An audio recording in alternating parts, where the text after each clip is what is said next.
The P-51 Mustang had crashed almost intact in a muddy field in occupied France after a navigation mistake sent its American pilot far beyond his intended flight path.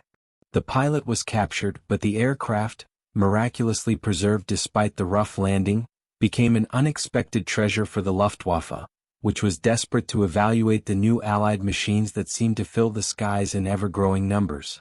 German technicians spent weeks rebuilding it piece by piece. They removed the Merlin engine, documented every bolt and pipe, studied the radiator ducting under the fuselage, traced the contours of the laminar flow wing and photographed the aircraft from every possible angle. Now, at the remote testing base in Rechlin, the aircraft was finally ready to fly again. And the man chosen to take it into the air was Lehrs, a seasoned Luftwaffe test ace whose experience made him capable of detecting subtleties other pilots would overlook. What he discovered during the next hour would not only confirm Allied superiority but reveal the irreversible collapse of Germany's air strategy. When Lehrs opened the canopy and lowered himself into the cockpit, he instantly sensed that he was stepping into a machine fundamentally different from any German fighter. The crystal-clear bubble canopy surrounded him like a transparent sphere, offering an uninterrupted view of the sky in every direction. There were no heavy framework bars, no intrusive metal arches, nothing to block his sight lines. He could see the tail without leaning, could check his 6 o'clock position with a simple turn of the head. In a dogfight, visibility was life. In a tight turning engagement, even small blind spots could kill a pilot before he knew he was under attack. The Mustang eliminated those blind spots entirely. The cockpit felt simultaneously open and protective, as if the pilot were suspended in midair with the sky itself wrapped around him.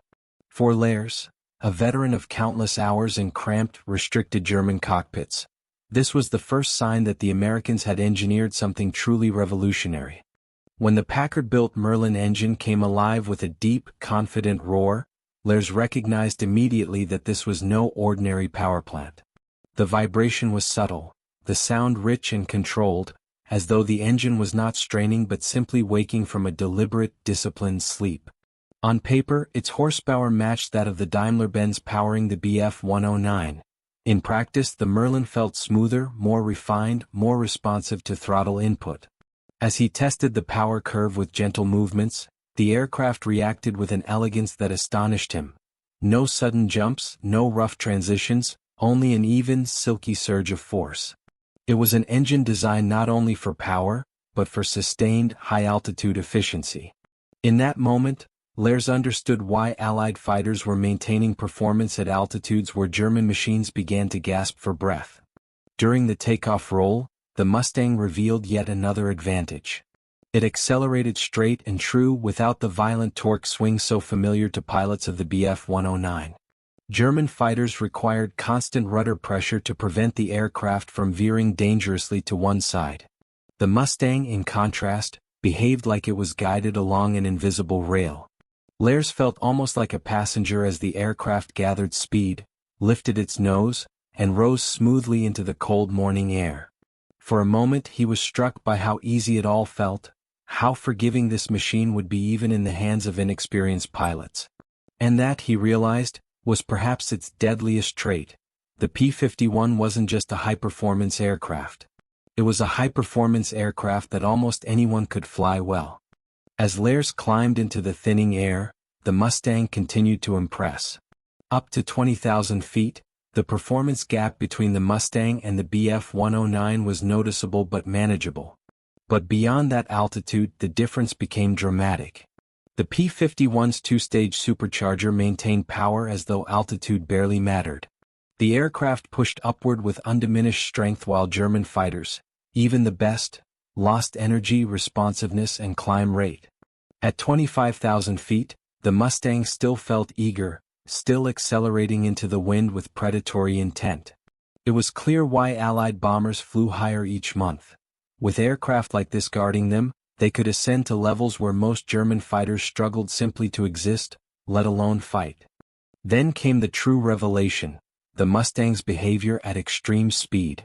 In steep dives and violent pull-ups, the aircraft remained astonishingly light on the controls. where the Bf-109 became rigid and almost immovable above 400 miles per hour, forcing the pilot to wrestle the stick with both hands. The P-51 remained agile, responsive, almost playful. Its hydraulic ailerons kept the wings willing to roll even at speeds that terrified German engineers. Lares performed high-speed rolls, loops, and split-S maneuvers, each one smoother than the last.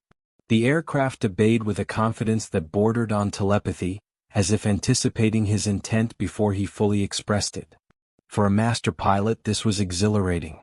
For the Luftwaffe, it was catastrophic. No German frontline fighter could match this combination of control and velocity. But nothing shook Lares as deeply as the fuel gauges. The numbers told a story more devastating than any performance comparison.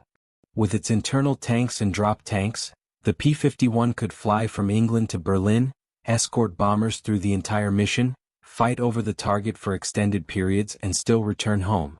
The Bf-109, by contrast, was a short-range sprinter. It could reach the front, fight briefly, and then had to retreat or crash. Here, in cold metal and fuel lines, lay the reason Germany had steadily lost control of its own skies. The Mustang allowed Allied pilots to choose when to fight, where to fight, and how long to stay. It gave them the luxury of time, something the Luftwaffe had lost long ago. When Lares returned to the airfield and taxied to a stop, he carried with him more than technical impressions. His notes were a death sentence for Germany's Air Force. His report, clinical, precise, and unequivocal, arrived on the desk of General Adolf Galland, commander of all Luftwaffe fighter operations. Galland already suspected that the air war was slipping away from Germany, but this report confirmed the worst. The Allies had built an aircraft superior in almost every measurable category. Speed, altitude performance, control responsiveness, durability, ease of handling, and, above all, range, the P-51 dominated them all. Galland knew instantly that no combination of courage, skill, or tactical brilliance could compensate for such an overwhelming technological and industrial advantage. Galland, one of the most respected aces of the war, understood the larger truth better than anyone.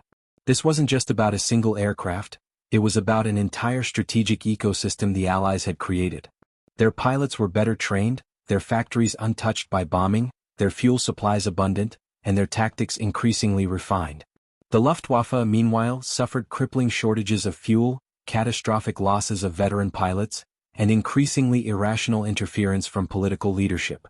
The P-51 embodied Allied industrial supremacy, a fighter built in enormous numbers, flown effortlessly by pilots who arrived at the front with hours of training that German rookies could only dream of. The Mustang wasn't merely an aircraft.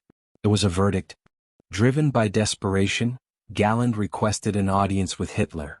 During that tense confrontation, he made a bold and technically flawless plea: halt bomber production entirely, redirect all resources to fighter defense, and deploy the Me-262 solely as a high-speed interceptor rather than the fighter bomber Hitler insisted on creating.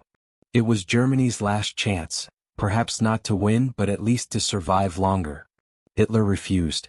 He dismissed Galland's pleas, insisting that offensive capability mattered more than defending the skies over Germany. With that single rejection, the Führer extinguished the Luftwaffe's final hope of regaining any semblance of air superiority. Galland left the room knowing the truth: Germany had just sealed its own fate. After the war, Galland would tell American intelligence that the P-51 had been the decisive fighter of the European air campaign. Not because it was the fastest or the most armed, but because it combined unprecedented range, excellent performance, reliability, and mass production. Wherever the Luftwaffe tried to defend, the Mustang was already there. It escorted bombers deep into the Reich, hunted German fighters on takeoff, destroyed fuel depots, and outlasted every opponent sent against it. When German engineers destroyed the captured P-51 at Reckland before Soviet troops arrived, the act was symbolic rather than strategic. The Americans had thousands more, and the Luftwaffe had run out not only of machines, but of pilots. In the end, the Mustang was the shape of inevitability, the metal embodiment of Germany's industrial defeat.